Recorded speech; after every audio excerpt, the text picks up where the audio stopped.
How many of you watched the football game, the Super Bowl last night? Okay. Most, but not all. There's been a tie associated with the NFL and a political kind of maneuvering on the part of, partisan politics, okay? And as some of you may be aware that some NFL players have been taking a knee in protest. How many of you were aware of that controversy? Okay, everybody. And I'll bet just about everybody can probably name the name of the individual that touched off this protest. Starts with a K. What name is it? Kaepernick. Yeah, Colin Kaepernick. Okay? So there have been a lot of people who have been not exactly happy with that form of protest, taking a knee in connection with protest about social injustice kinds of activities directed particularly at law enforcement. Okay?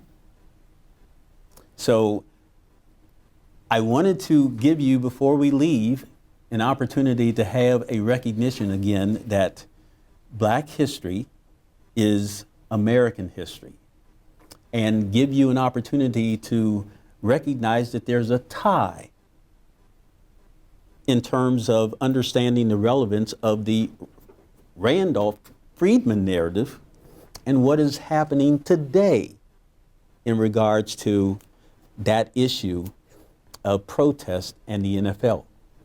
And what was being protested was in the minds of some, the lack of patriotism. All right? On the part of these Black NFL players. But one of the things that you need to understand, that this whole story relates to the Randolph narrative. And you say, how? Well, you remember there were wills, and wills need to be executed. So you have executors. You have people who are put in place to make sure that everything is carried out to the wishes of the person who was deceased. One of the persons who was the best friend of John Randolph was a man by the name of Francis Scott Key, who happened to be the author of what? The Star-Spangled Banner.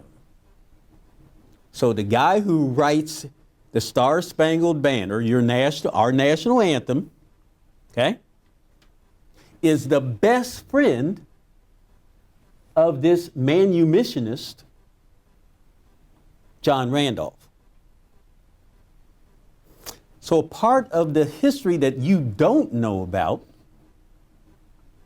and I'm willing to bet this is true, is that there are several verses of the Star-Spangled Banner. We only sing the first two. Okay?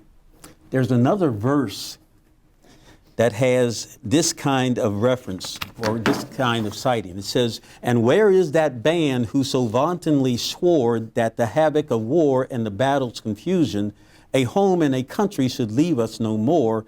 Their blood has washed out their foul footsteps' pollution." And then this one says, "No refuge could save the hireling and slave from the terror of flight or the gloom of the grave. And the Star-Spangled Banner in triumph doth wave o'er the land of the free and the home of the brave." Okay?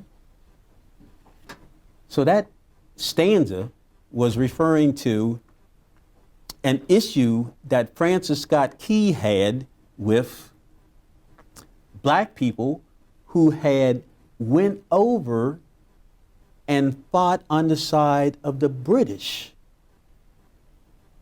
during the War of 1812. Now, why would they do something foolhardy and stupid like that? Anybody have a clue? It's what Americans were fighting the British for in 1776. It's an F word. Don't drop the bomb on us, but you know, you ought to be able to figure this out. What F word is it? Freedom. Freedom. They were slaves. And the British were saying, hey, come and fight for us, and we will give you your freedom. The Americans weren't offering them their freedom. And so many blacks opted for the British offer. And you remember, Francis Scott Key was observing the bombardment of Fort McHenry in Baltimore. There were present, or had been present, in association with fighting battles, black troops who had been recruited by the British because of their offer of freedom. And Francis Scott Key saw them.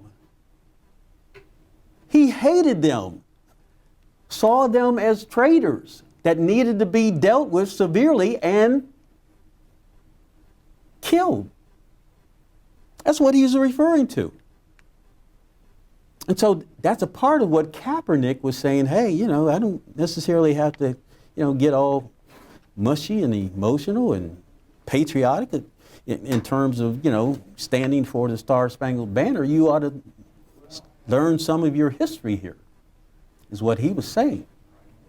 Okay? So that is one of those kinds of situations that, you know, relates to, and there are just many other kinds of aspects of black history that tie into this Randolph narrative.